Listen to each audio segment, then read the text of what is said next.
Saudara dan saudariku yang kekasih, Salam, selamat berjumpa dengan Renungan Harian Kerasulan Baru. Damai sejahtera Tuhan Yesus Kristus menyertai kita.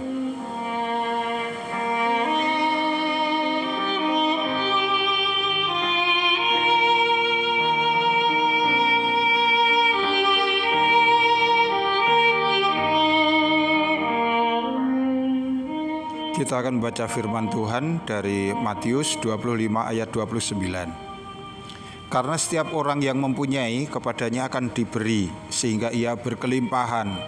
Tetapi siapa yang tidak mempunyai, apapun juga yang ada padanya akan diambil daripadanya.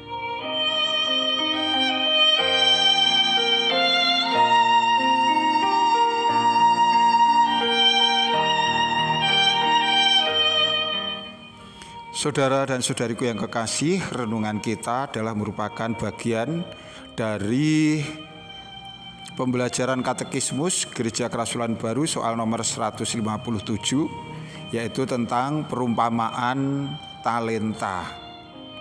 Dalam perumpamaan tentang talenta, Yesus mengajarkan suatu kenyataan yang cukup mendatangkan pertanyaan bagi banyak orang.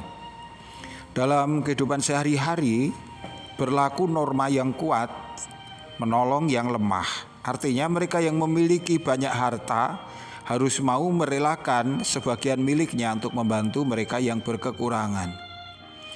Jadi setiap orang yang mempunyai harus merelakan beberapa miliknya diambil.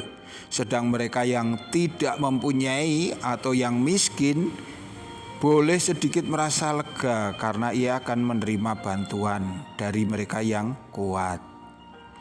Ini norma yang umum yang berlaku di dalam masyarakat manapun.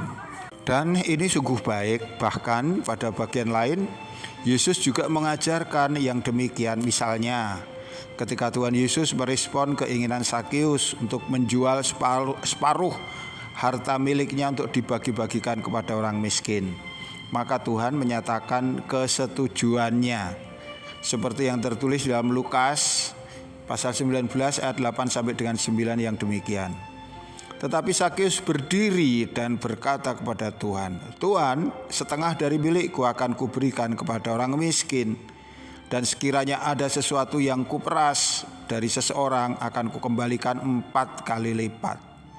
Kata Yesus kepadanya, "Hari ini telah terjadi keselamatan kepada rumah ini, karena orang ini pun anak Abraham." Saudaraku, begitulah seharusnya mereka yang memiliki banyak harta harus mau memberikan sebagian hartanya kepada mereka yang miskin. Dan kepada yang miskin biarlah mereka dapat diringankan penderitaannya dengan menerima bantuan-bantuan. Tetapi mengapa dalam perumpamaan tentang talenta di atas Tuhan mengajarkan sesuatu yang tampak berbeda? Di sana dinyatakan, karena setiap orang yang mempunyai kepadanya akan diberi sehingga ia berkelimpahan. Ya, jadi yang mempunyai itu bahkan akan diberi, ditambahkan kembali hingga berkelimpahan. Tetapi siapa yang tidak mempunyai, apapun juga yang ada padanya akan diambil daripadanya. Mereka yang tidak mempunyai, apa yang dia miliki bahkan kemudian akan diambil, sehingga dia tidak memiliki apa-apa. Ini tampak tidak logis, sepertinya kok tidak adil.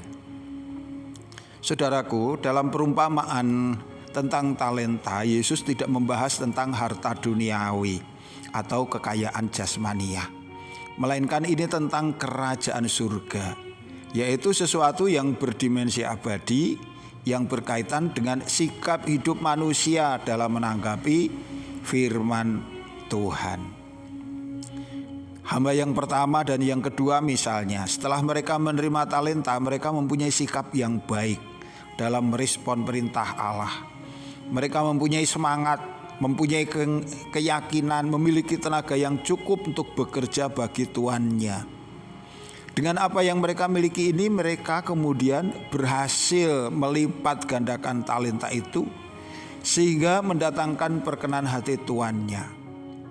Maka kepada mereka kemudian dihadiahkan sesuatu yang luar biasa sebagai upah kesetiaan dan tanggung jawabnya.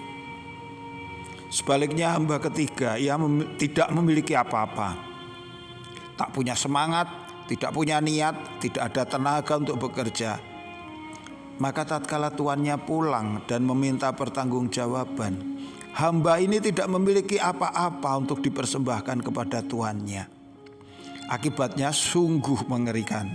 Ia dicampakkan ke tempat yang paling gelap. Ini adalah gambaran tentang iman.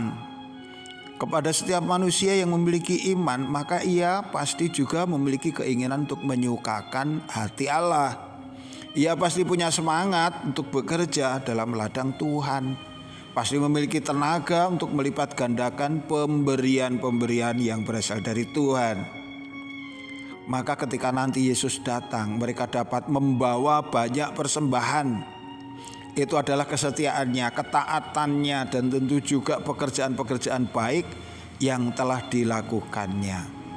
Kepada mereka ini Tuhan akan melipat gandakan sukacitanya, menambahkan berkat dan karunia untuknya.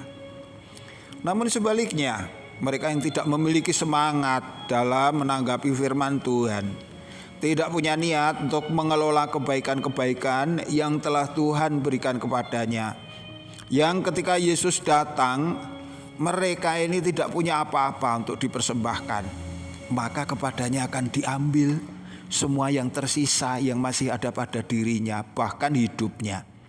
Ia akan dicampakkan ke dalam kegelapan yang paling gelap, di mana hanya ada ratap tangis dan kertak gigi. Saudaraku yang kekasih, ini bukanlah ancaman, melainkan nasihat untuk berwaspada. Setiap mereka yang taat dan mengerti akan kasih Tuhan, maka mereka tak perlu berpikir tentang neraka, tentang siksaan atau penderitaan di alam barzah. Karena Tuhan telah menyiapkan tempat yang indah untuk mereka yang mau untuk menanggapi kasih Tuhan, melakukan firman-Nya, dan bertanggung jawab atas karunia iman yang telah diberikan kepadanya. Tuhan memberkati kita, sampai jumpa. Amin.